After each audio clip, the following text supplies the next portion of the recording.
From the spark of initiate came a movement, a step of faith, a simple yes to God. What we began, He is now enabling.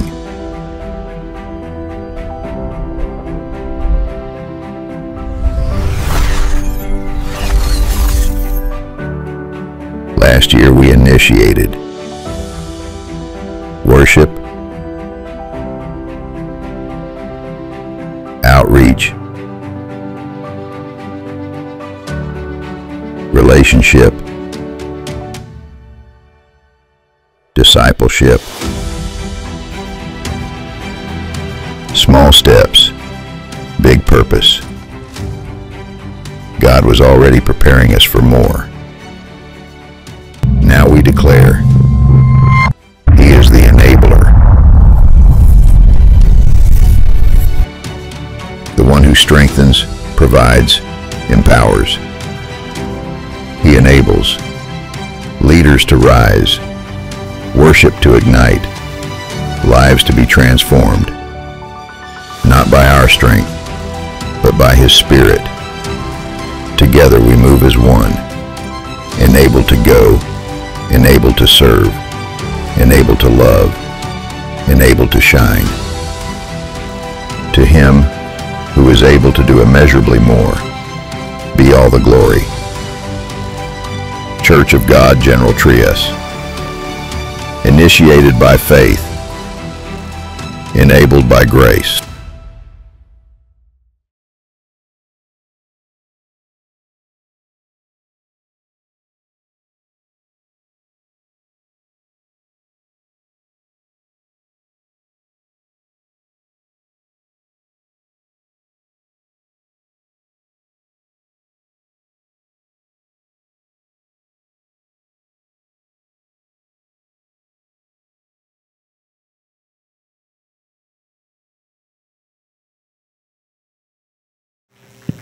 pwede na po tayo makaupo.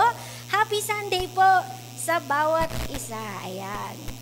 And I believe you are excited to hear the word of the Lord today. Kaya hindi ko na po papatagalin pa. Ayan.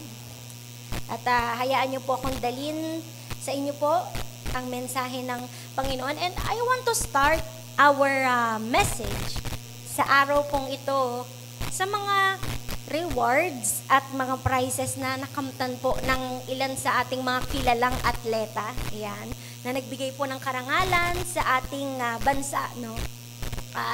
Ang pinakasikat po dyan si Heidelin Diaz, tsaka si Carlos Yulo. Ayan, na kailan lang, I think, nanalo, no? And so, nung ni-research ko, no, base sa Philippine Olympic Committee, ay nanalo po si Heidelin approximately, and medyo maliit lang po para mapagkasya natin yung mga prizes na kanilang natanggap, incentives, no? So, si Heidelin, nanalo po siya ng approximately 55.5 million in cash, no? Cash po yan, no? At si Carlos Yulo naman, medyo doble, mas marami, no? 100 million naman ang kanyang naiuwing cash in total. So, bukod pa po doon, yung mga prizes and incentives po mula sa iba't ibang kumpanya, tulad po ng mga condo, house and lot, yan yung ilan sa kanilang mga premyo. Pero alam nyo, sa lahat ng premyo na to, no, na ating nabanggit, alam nyo, ang pinaka pumukaw ng aking atensyon ay yung mga products and services na kanilang marireceive in their lifetime. Wow, grabe, no? In their lifetime, hanggang buhay sila, patuloy yung pagbibigay sa kanila ng products and services. No? Biruin mo, meron silang free flights per year for life mula sa mga airlines. Grabe, no? Biruin mo, gusto mo magbiyahe sa kung saan-saan, libre. Di ba? Pwede kang makapunta kahit saan mo pa gusto, no? And meron din, I believe si Heidelin to, no? May nag-pledge sa kanya, free lifetime supply ng gas. Wow, magkano na ngayon ang presyo ng gas, no? Grabe, unli biyahe talaga, kung tutuusin, no? Pwede ka nang hindi tumira sa bahay, pwede ka nang gumala-gala ka na lang, di ba? Unli biyahe talaga, no? Si Heidelin, meron din siyang supply ng beauty package from different beauty companies in her lifetime din, no? So, libre skincare tsaka makeup products. Sa mga babae, sa mga girls po natin, mga women, ating mga ladies, alam natin kung magkano ang mga produkto, yan, mga skincare and makeup products, di ba? Alam natin yan. Sa table ko na lang, meron, napakaliit lang ng espasyo na kinukuha sa table ko, ganyan lang, pero kung susuma-sumay, I think libo na rin halos yon, no? Yung presyo nun. So, to think na buong lifetime mo ay susustentuhan ka ng ganun ka daming products, ay, di ba, napakalaking bagay na, no? At meron din silang free meals mula sa iba't ibang establishments. Vikings, Mang Inasal, Pizza Hut, Dairy Queen, yan. Lifetime supply ng iba't ibang food items. Grabe yun, no? Kung iisipin mo, talagang hindi na sila magugutom, garantisado, habang sila ay nabubuhay. Grabe, di ba? Kung iisipin mo, no? Hindi ka na talaga magugutom habang buhay. So, yun yung tingin ko pinaka-winner, di ba? Para sa kanila. Ayan. Sa Biblia, alam nyo po, kahit po mga hindi Olympian, itong mga taong to, pinagkaaloban din po sila ng araw-araw na supply ng pagkain. No? They were given free daily bread. Yan. At yan po yung ating pag-uusapan ngayong Sunday. No? Of course, yan. At title po natin this morning ay Daily Bread. Yan, daily bread. So, of course, alam kong kilala nyo po yung aking tinutukoy, no? Walang iba po yan, kundi ang mga Israelita. So, para magkaroon po tayo ng mas malawak na pangunawa sa kanila pong kwento, so let us read the whole passage, no? And it could be found in Exodus 16. If you have your Bibles with you, alam kong uso na ngayon yung digital Bible for convenience, no? Pero if you have yung mga talagang literal na Bible paper, yan, I hope dalhin din natin sa church, di ba? Kung nothing beats Jet to Holidays, ay nothing beats yung ganitong tipo ng Biblia, di ba?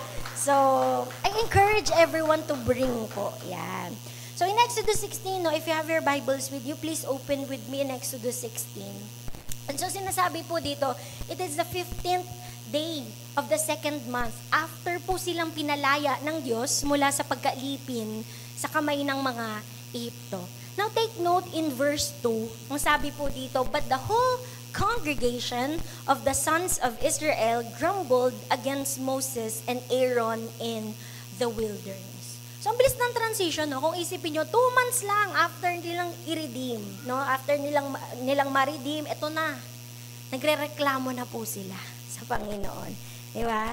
Kung isipin nyo, these are the people who were singing praises. Hallelujah. Yes, Lord, thank you sa pagpapalaya mo sa amin. Praise God, no? As they go out of the Red Sea. Tapos ngayon, 2 months lang later, yan, murmuring people. Nagre-reklamo na po sila. Ang verse 3, sabi po sa ating passage, no? And the sons of Israel said to them, sinabi po kay Moses and Aaron, if only we had died by the Lord's hand in the land of Egypt, when we sat by the pots of meat, when we ate bread until we were full. For you have brought us out into this wilderness to kill this entire assembly with hunger. No? Grabe, no? Kung iisipin niyo, totoo talaga yung sinasabi na you can deliver a man out of Egypt, but you cannot take the Egypt out of the man. Diba? Kasi yung mentality nila, andun pa rin eh. And I understand, kasi nga naman for 400 years, isipin nyo 400 years, they stayed in Egypt bilang mga alipin. So, yung slave mentality, talagang dala-dala pa rin nila hanggang ngayon. Kasi nga, it's only been 2 months pa lang. Diba? 2 months pa lang, no? So, para sa kanila, di bali ang kanilang kaisipan, di bali nang inaalipin sila doon, basta nakakain sila, di ba? Di bali nang wala silang sariling lupain, basta provided yung kanilang food, no? Di bali nang alipin din yung kanilang mga anak at yung kanilang mga kaapo-apuhan, basta makakain sila ng kalde-kalderong karne, di ba? So, their focus and priority was the flesh, no? Their focus and priority was the flesh. Ang gusto nila ma-satisfy yung kanilang gutom. And no wonder, it took them years, no? Pinahintulutan sila ni Yahweh na makarating after 40 years pa sa lupang pangako. Kasi nga sobrang dami pang dapat baguhin sa kanila. Di ba? Ang daming mga mindset na kailangan ma-reset, no? Ugali na kailangan ma-polish, di ba? Yung bilis ng kanilang pagkalimot sa kung papaano winakasan ng Diyos yung 400 years na pagkakaalipin sa kanila, 'di ba? Kung paano nagpadala ang Diyos ng salot so just they can go, 'di ba? Kung paano silang niligtas ng Panginoon during the Passover, yung pagbukas ng Red Sea, 'di ba? They easily forgot all these miracles. Kasi nga ang reklamo nila, they were hungry, 'di ba? Nagutom sila. Iba talaga nagagawa ng gutom sa tao, yun, no? Diba? It changes people. Diba? Kayo po ba, may kilala po ba kayong ganon? Yung nagtatransform pag siya ay nagugutom na. Diba? Kunyari, malapit ng mag-alauna, tas di pa siya nakakapag-lunch. Ayan na, nakasimangot na siya. Diba? No? Napapansin niya na lahat ng kalat sa bahay. Bakit nandito na naman to? Sinabi ko nang tabi. Di ba? Yung mga ganon, no? Yung mga files sa opisina na hindi naka-arrange. Hindi naman yung problema sa kanya dati. Pero ngayon, dahil gutom na nga siya, naiisip niya na lahat yan. Di ba? Yung ipinasuyo niya sa'yo nung nakaraang buwan, di mo pa rin nagagawa. Bigla niya yung naaalala kasi nga, nagugutom na siya. No? Iba talaga ang gutom ng tao. No? Kaya totoo talaga yun na hindi automatic.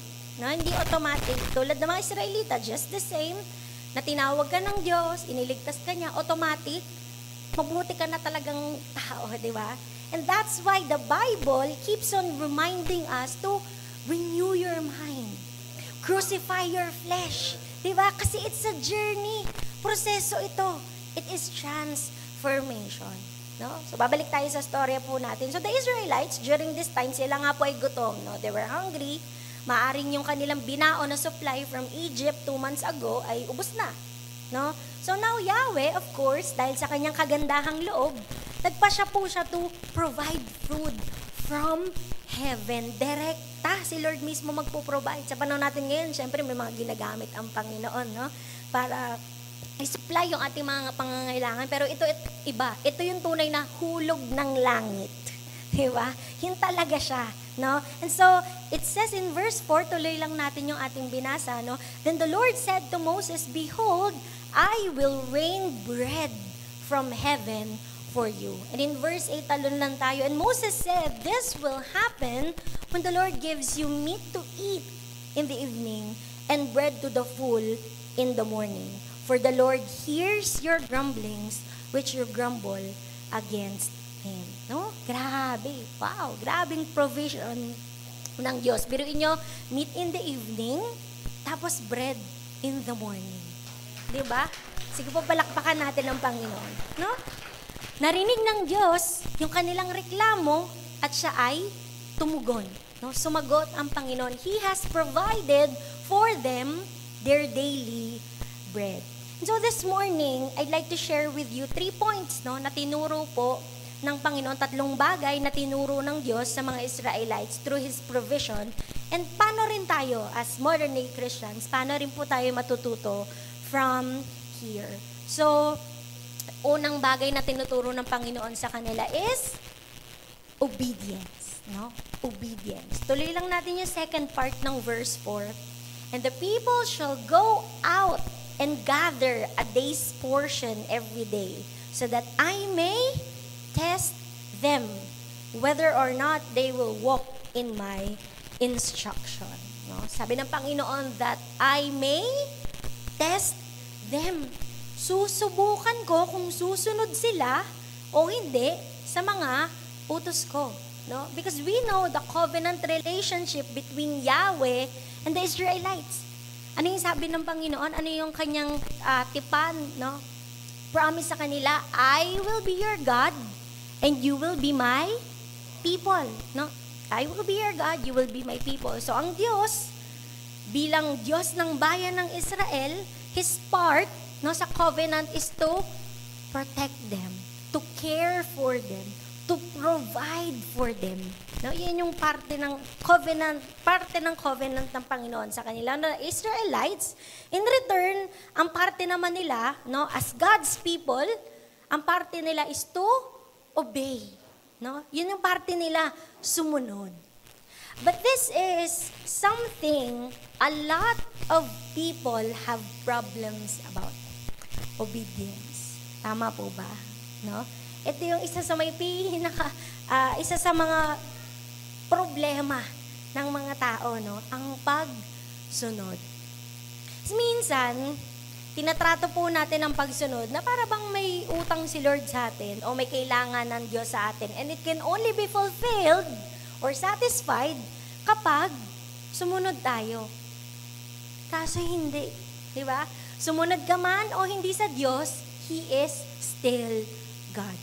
No? Sumunod ka man o hindi, He is still God. Walang mawawala sa Kanya, pero baka sa'yo marami. Di ba? Walang mawawala sa Panginoon, pero sa'yo, baka marami. Because let me tell you, church, no, obedience has nothing to do. Kung meron man, very, very minimal. No? It has nothing to do basically sa nagpapasunod. Kasi nga, ang pagsunod para sa kapakanan ng sumusunod. Let's repeat that again. Ang pagsunod ay para sa kapakanan ng sumusunod. Di ba? Pwede mo palakpakan natin sa Lord. No? Let's quit yung kaisipan na kapag pinapasunod ka, pinapahirapan ka. Di ba? Minsan ganito yung kaisipan natin. No? Pag pinapasunod ka, pinapahirapan ka. Di ba? When the doctors tell you, oh, bawal ka kumain ng ganito, mag-exercise ka. Di ba? Aray ko. No? Pag sinabi ng batas, o bawal tumawid dito, di ba? Pag sinabi ng mga magulang natin, o bawal magpagabi, do we think para yun sa kanila? Di ba? Ano ang benefit nila doon, di ba? Even without your obedience, they will continue existing. Wala namang problema sa kanila kung sumunod ka o hindi, di ba? Pero yung instructions and commands, it is for you, para sa kapakanan ng sumusunod. So let us learn to obey wholeheartedly. No? Let us learn to obey wholeheartedly. Balik po tayo sa storya natin. No? So through obedience, sa pamamagitan ng punang pagsunod, ang mga Israelites, sila po ay they're being prepared physically, mentally, and spiritually para manahin nila yung pangako ng Panginoon. So ang Diyos, si Yahweh, kailangan niyang i-test yung kanilang obedience. No? Kailangan niyang i-test yung kanilang obedience. Kasi alam natin throughout their journey to the promised land, di ba, ang dami pang instructions, ang daming commands, ang daming law ng Panginoon na ibinigay ng Diyos sa kanila. Kaya naman kung hindi sila masasanay na sumunod, they can in no way reach the promised land. Diba? Every victory, lahat ng panalo na kanilang nakamit, it was only possible through obedience to God's command. Kasi they couldn't have the promised land in any other way. Ang paraan lang, pagsunod. No? Pagsunod sa Diyos. So we can say that instructions are a form of grace. No? Yung mga utos sa atin, it's a form of grace. And obedience is the way to receive that grace. No? Obedience is the way to receive that grace. Sabi nga po sa Psalm 119, verse 93. And the author said, I will never forget your commandments. For by them, you give me life. No? I will never forget your commandments, for by them, you give me life. Buhay ang dala nito sa akin. So, ang instruction po ng Panginoon, ang kanyang commandments, ang kanyang kautusan, ang kanyang salita, are life-giving. No, nagbibigay buhay. Hindi po ito burden. Hindi po ito kabigatan. Amen po ba doon? Palakpakan naman po natin ang Panginoon. Diba? Kasi hanggat hindi po natin natututunan, hanggat hindi po natin nakikita na ang kautusan ng Diyos ang nagbibigay ng buhay sa atin, everything will always be a Christian duty. Everything will be a burden. Everything ay kabigatan. Hanggat hindi natin natututunan na ito ay nagbibigay buhay sa atin. No? So balik po tayo sa kwento. There were precise instructions given. Diba? Binigyan sila ng instructions ni Yahweh. So una, sorry po sa small font. Ayan. Picture niya lang, palakihin niya na lang, zoom niya na lang. No? So first, instructions, they had to go and gather every morning. Araw-araw, kailangan silang lumabas para mag-gather. Ano ba sa Tagalog ng mag-gather? Kumuha. Iyan. So they gathered morning by morning, everyone as much as he would eat. But when the sun became hot, it would melt. No? Ito po ay matutunaw kapag nagtanghali na, pag lumabas na ang araw. So ang Panginoon, si Yahweh, tinuturuan po sila dito ng work ethic. Diba? Provided na yung ingredients, ito na, nagpaulan na ang Diyos ng mana. So it's now up to you to be a good steward of God's blessing. So kailangan nilang gumising ng maaga araw-araw, di ba? As soon as mawala na yung hamog, bago sumikat ang araw, kailangan na nilang lumabas at mag-gather agad, or else matutunaw. Di ba matutunaw? Wala na silang magagamit, no? Second, there were exact measurements per person in each household. So sabi dito in verse 16, this is what the Lord has commanded. Everyone gather as much as he will eat. No? Ang kunin natin kung ano yung kayang kainin ng isang tao. So ang equivalent po niyan, an omer apiece, according to the number of people each of you has in his tent. So ang omer po, ito po ay isang traditional na Jewish measurement. So, sa panahon natin ngayon, in dry weight, kung ito ay ating titimbangin, equivalent po ito ng 1.5 kilo.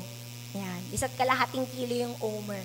So, ibig sabihin, kada tao, tagi-1.5 kilo ng mana yung kanilang kukunin. Tapos sabi ng mga Bible scholars, ang ginagawa po dito ng mga Israelites, ginigiling po nila ito hanggang sa maging para siyang harina.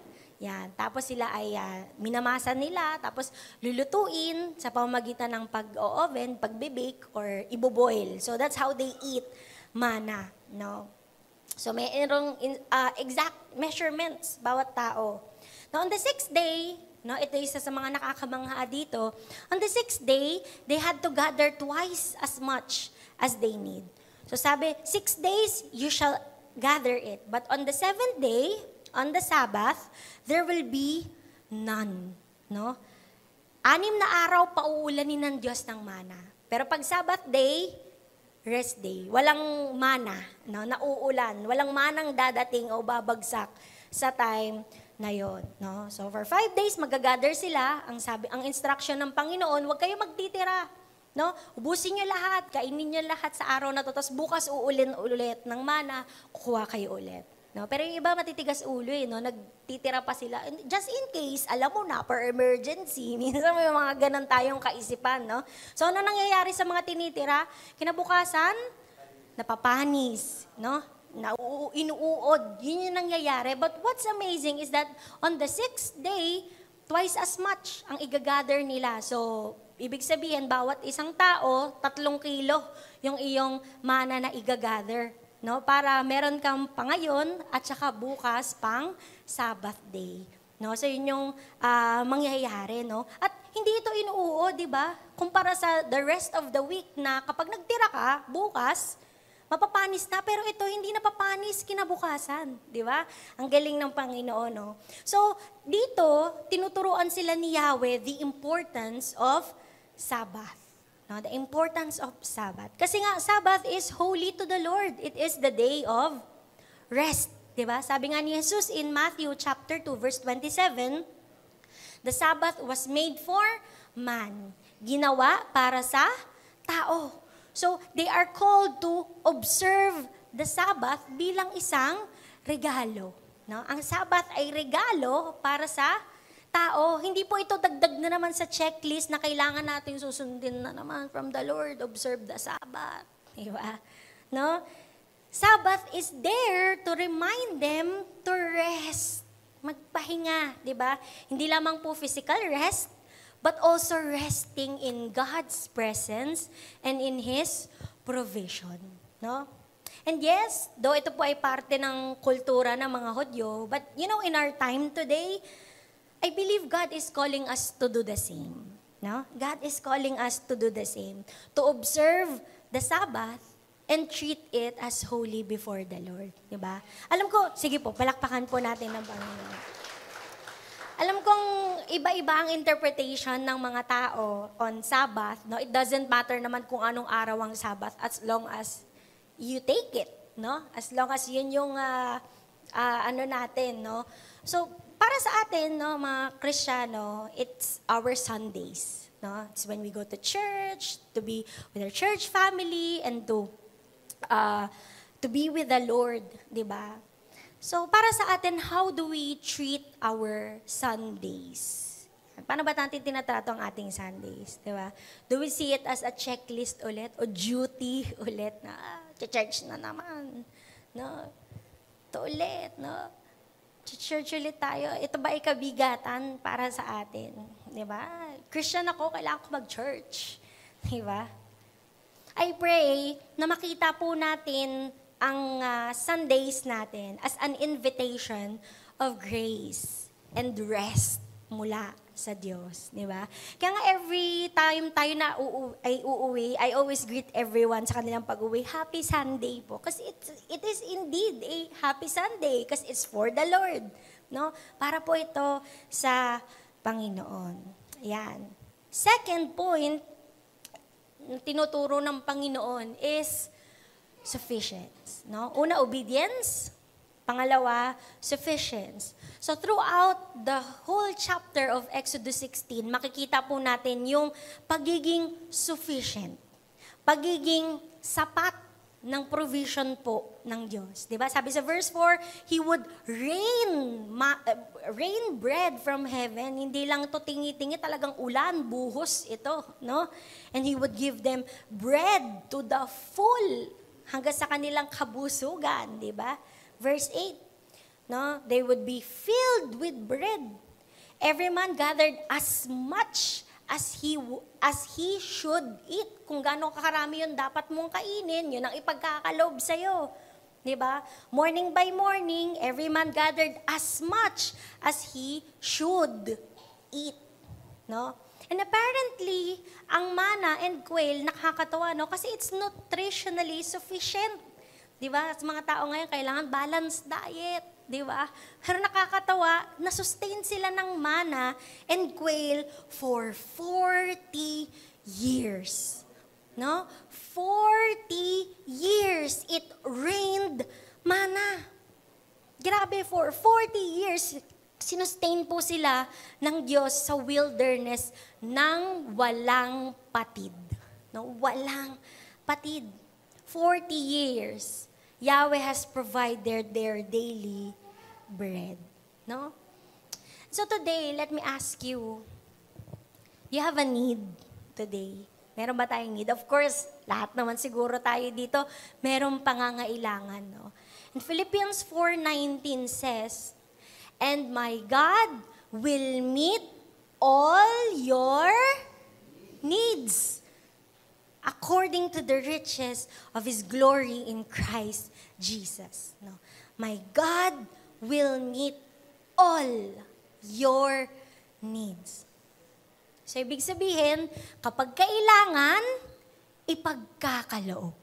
No? Kapag kailangan, ipagkakaloob. Pakisabi nga po sa inyong katabi, pwede bang pakiremind?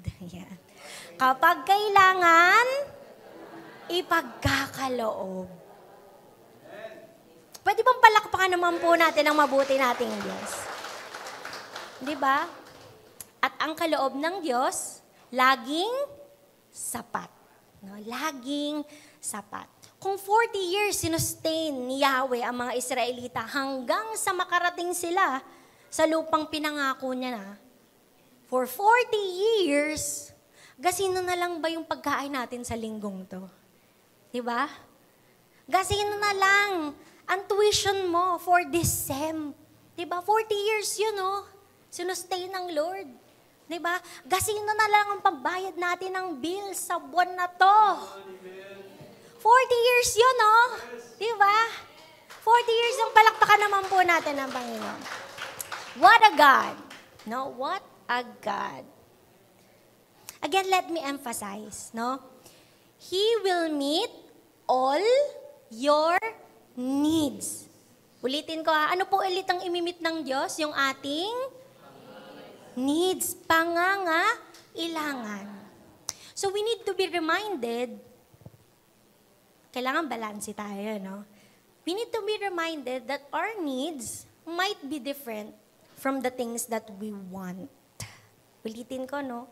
Our needs might be different from the things we want. It could be the same, posible naman, pero posible ding hindi kasi, no? Pwedeng baka gusto mo lang, pero hindi mo naman talaga kailangan, no? Ito yung isa sa dilema natin sa mundong ito, no? This world is driven by excess and hoarding, di ba? Ang motto natin, the more the merrier. More means better. Bigger means better, di ba? Ganun ang kaisipan ng mundong to, no? And it leads to overconsumption. Minsan sobra-sobra yung ating nakokonsume. Kaya nga yung mga kapitalista naman, di ba? Minsan ginagaslight tayo to think na we need more. No? Kailangan mo to, bumili ka nito, kailangan mo yan. Di ba? Discounted to, sale na para sa pangangailangan mo. Kailangan mo yan, di ba? Di ba? No? When in reality, hindi naman talaga sobrang dami ng pangangailangan ng tao kung iisipin mo lang talagang mabuti. Di ba? Pero mo, dalawa lang yung paa natin, pero yung sapatos natin sa bahay, 30. Di ba? No? Yung, isa lang naman tong katawan natin. As long as nalabahan, malinis, di ba, okay na eh. Minsan kasi ayaw masabihan na, uy, outfit repeater ka. Outfit repeater. No? Alam nyo ba yun, ako mga kabataan ngayon, minsan ganun. Nasuot ko na yung last month eh. Di ba? So, minsan may ganun, no? Or, di ba, ang totoo na, we just need to eat at least 3 times a day. Yun lang naman talaga ang kailangan, di ba? Ang bahay natin, as long as nakakapagpahinga ka, napoprotektahan ka mula sa init at sa ulan, that's basically it. Yun lang naman talaga. Kung may aircon ka, edi salamat po, Lord. Kung wala, okay pa rin naman, di ba? Kung yung bahay ay aesthetic, edi okay. Pero kung hindi naman ganun, wala rin namang problema, no? So, minsan, ito ang kaisipan ng mga tao. And I'd like to share with you a documentary I've watched from Netflix, no?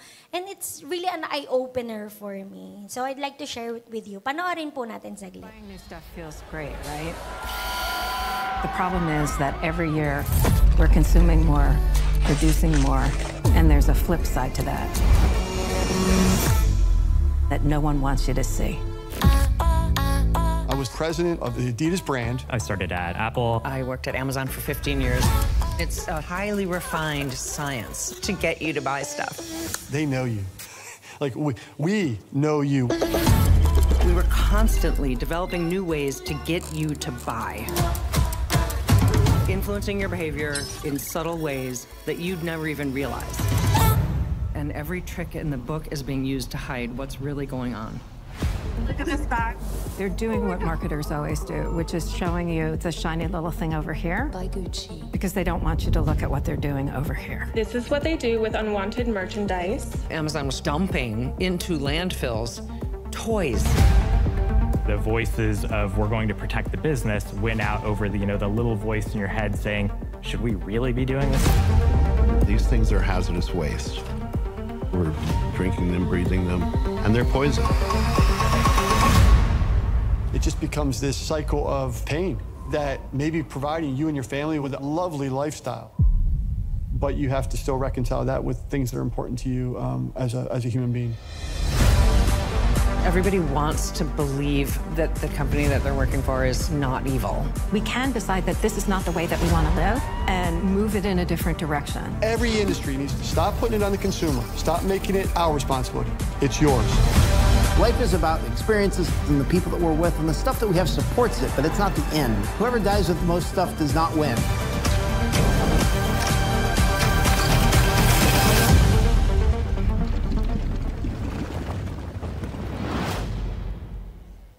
So if you have time, no, you can check it out. Available po siya sa Netflix. I don't know kung available pa siya sa other platforms, pero it's really eye-opening para sa akin, no? So, overconsumption. No? Minsan ito yung problema natin. Bilang mga Kristiyano, no, na stewards ng mundong ito, na kung saan tayo nilagay ng Panginoon, what are we going to do about it? No? And I was reminded by Proverbs chapter 30, verse 8 to 9. And sumulat po ng Proverbs, it says here, give me neither poverty nor riches, no? Huwag mo ako masyadong payamanin, Lord, pero huwag mo naman ako masyadong paghirapin, di ba? Just give me just enough to satisfy my needs. Yung kailangan lamang. For if I grow rich, pag sumobra po ako ng yaman, Lord, I may deny you and say, who is the Lord? Diba? Kailanganin ko pa ba si Lord? Diba? Mayaman ako, kaya ko na lahat eh. And if I'm too poor, pag sumobra naman tayo sa kasalatan, I may steal and thus insult God's holy name. So the key here is just enough to satisfy your needs, yung ating pangangailangan. At ito rin po yung itinuro ni Jesus na pattern ng pananalangin in Matthew chapter 6, verse 11. No? Ano yung sabi ng Panginoon? Give us this day our daily bread. No? Ang aming pagkain sa araw na ito. No? Aming pagkain sa araw na ito. So simple ng panalangin. yung pagkain lang sa araw na to. Bukas, si Lord ang magpo-provide nito at sa lahat pa nating bukas. But today, just enough for today. Diba? Tayo mga tao, we thought we needed more things. Diba? When in reality, we just need more awareness. Amen? No? We thought we need more things, but in reality, we just need more awareness. Awareness sa kung ano lang ba talaga ang kailangan. Awareness sa kung ano ba talaga yung importante lang sa buhay. And awareness to what God has already provided for you. No? Amen po ba doon? Yan. Sige po, balakpakan po natin si Lord. And lastly, no? Anong tinuturo ng Panginoon in His provision? Obedience, sufficiency, and lastly is, dependence. Ayan. Sana nawala na po tayo. I am sorry.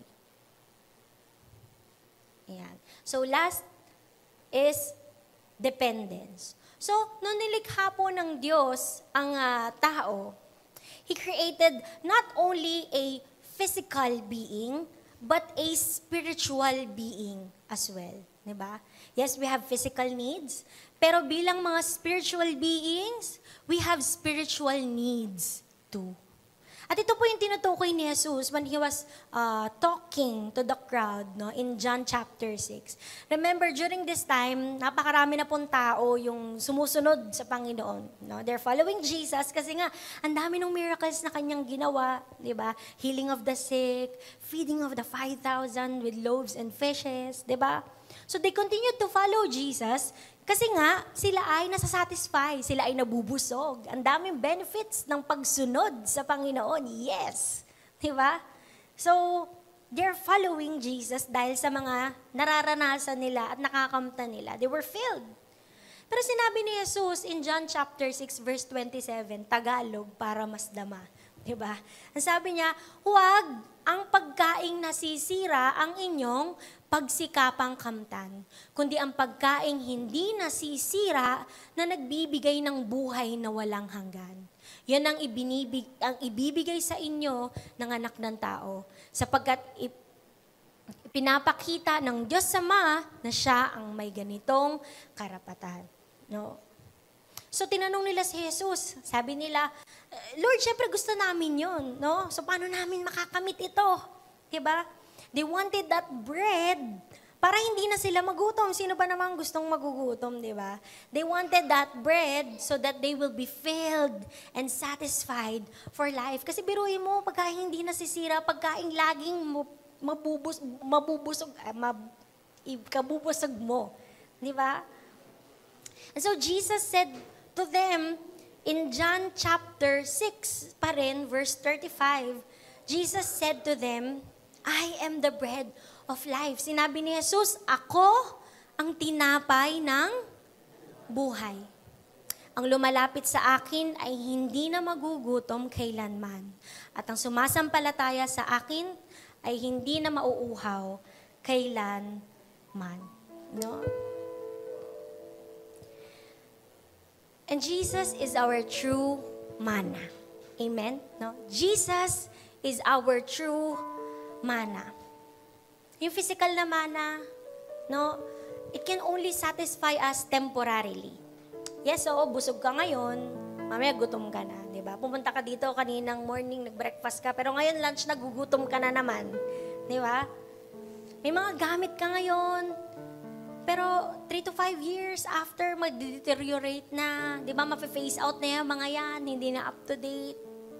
And not even our loved ones can keep up with us during our lifetime. Diba?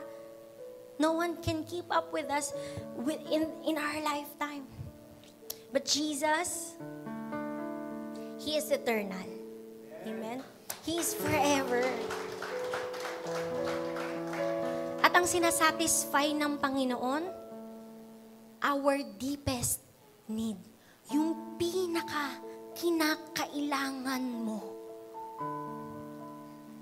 At walang iba yon kundi siya at ang kanyang presensya. So, and as Jesus said, nung siya po ay tinetempt in the wilderness, no, he quoted Deuteronomy. And Jesus said, "Man does not live by bread alone, but by every word that comes from the mouth of God." Hindi lang po sa tinapay na bubuhay ang tao, kundi sa bawat salitang namumutawi mula sa Diyos. Sa mundong ito na gutom sa kapayapaan, di ba? For the true meaning of life, tanging si Jesus lang ang makapagsasatisfy sa gutom ng kaluluwa. Amen? Tanging si Jesus lang ang makakapag-satisfy sa gutom ng kaluluwa. No amount of possessions, walang anumang taas ng achievement, walang pangarap ang makapagpapatahimik sa kaluluwa mo, kundi si Jesus lamang.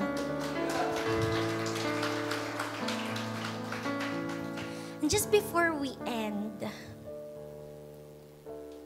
ako po, just a short testimony. Gusto ko lang kayong dalhin konting sulyap sa aking puso. Ayan. I have been on social media detox for quite some time. I think years na din. Years na din akong hindi masyadong, kaya yung mga, sorry po sa mga hindi masyadong nare-replyan. Minsan na-replyan ko lang sa isip ko pero hindi sa ano. No? So, I'm hardly on any social media platforms. No? Marami pong dahilan, pero I think ang pinaka-trigger is this time where I've seen a batchmate. No? Nag-upload po siya ng napakarami niyang mga travels, ng mga kanyang mga vacations. Wow, grabe, no? Kasi close kami, no? I know her life in the past, no? 9 silang magkakapatid po. At talagang nakita ko kung paano sinustain ng Panginoon yung kanyang buhay. Sila po ay pamilya ng mga mangingisda, yan, sa kanilang probinsya, no? And now, fast forward to the present, siya po ay every month, halos siya ay nasa iba't ibang bansa. No? Ang dami niyang mga napupuntahang lugar. Talagang pinagpala talaga siya. She's so blessed by the Lord. Sabi ko, wow, grabe. No? Talagang sobrang tuwan-tuwa ang puso ko para sa Kanya. Grabe ang pagpapala ng Panginoon sa Kanya. And so I was scrolling, tinitignan ko yung Kanyang mga napuntahan. Wow, grabe, talaga may Spain, Japan lang last month, ngayon Spain na. And I was scrolling. Tapos, unti-unting bumibigat yung aking puso. And until I felt sadness, no? Yes, masayang-masaya ako para sa Kanya kasi talagang pinagpapala talaga siya ng Panginoon. But, I felt a bit sadness for myself. And as I was reflecting, I was checking my heart. Sabi ko, Lord, I'm sorry. Sabi ko, sorry po, Lord. Paayos naman po, please. Paayos naman po, please, yung aking puso. And that's when I felt the Lord's comfort and presence. When I heard this song, sabog talaga yung luha ko ng aking napakinggan to. And I want to share it with you. And I hope, I pray na kung papaano pong kumilos ang presensya at comfort ng Panginoon as I worship through this song, ay ganun din yung maranasan natin sa hapong ito. So, I invite everyone to please stand up. And let's worship the Lord together.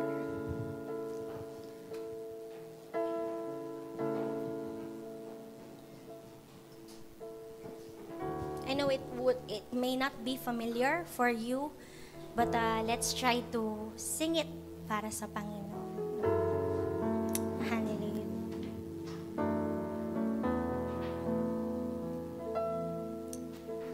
As we acknowledge your presence here, right right now, O God.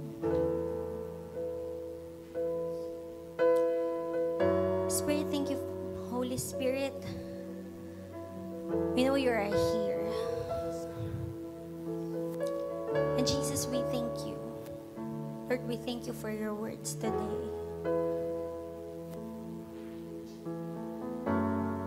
And we ask that as we worship, O God, maranasan ka namin, Panginoon.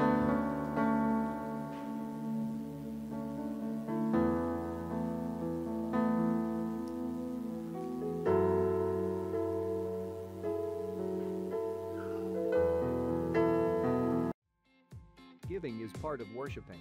To all who desire to give, you may give your tithes and offering through online bank transaction. Details are provided below.